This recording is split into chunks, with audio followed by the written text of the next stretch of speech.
In a quiet, isolated village, there was an old, forgotten house on the edge of the woods. It had been vacant for decades, and though it stood only a few miles from the heart of the village, it was rarely visited. The house was known for its eerie, unsettling presence and a tragic story that had passed from generation to generation. The tale began with a little girl named Clara, who had once lived there. Clara was an adventurous child, full of life and curiosity, with a radiant smile that could light up even the dreariest day. But her cheerful life took a dark turn when her parents fell ill and died within weeks of each other. Left alone in the decaying house, Clara grew increasingly isolated. One day, Clara's brother, a young man named Tom, disappeared. He had gone into the woods to gather berries and never returned.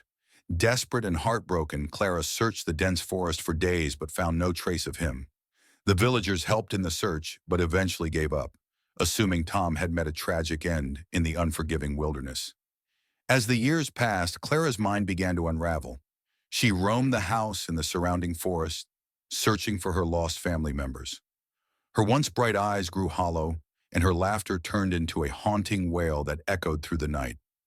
Then one stormy evening, Clara vanished. The villagers, fearing the worst, decided the house was cursed and abandoned it.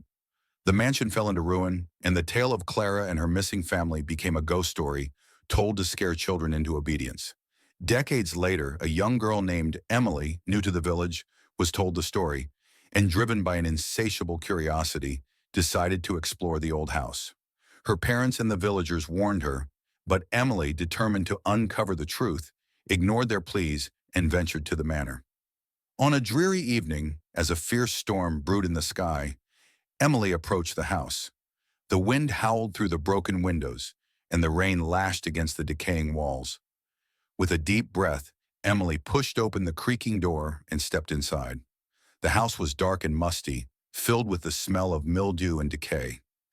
Emily's flashlight flickered as she moved through the dusty rooms, each one more oppressive than the last.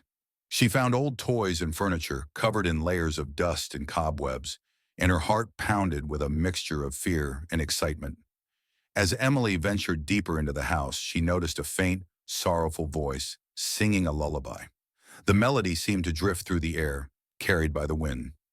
Following the sound, Emily found herself in a small, abandoned nursery. The room was filled with toys, most of them broken or worn, but one doll, with its porcelain face and frayed dress, sat eerily intact in a corner. The lullaby grew louder, and Emily saw the rocking chair in the room begin to move on its own, rocking slowly back and forth. Her flashlight flickered erratically, casting long, twisting shadows on the walls. The room grew colder, and Emily's breath misted in the freezing air.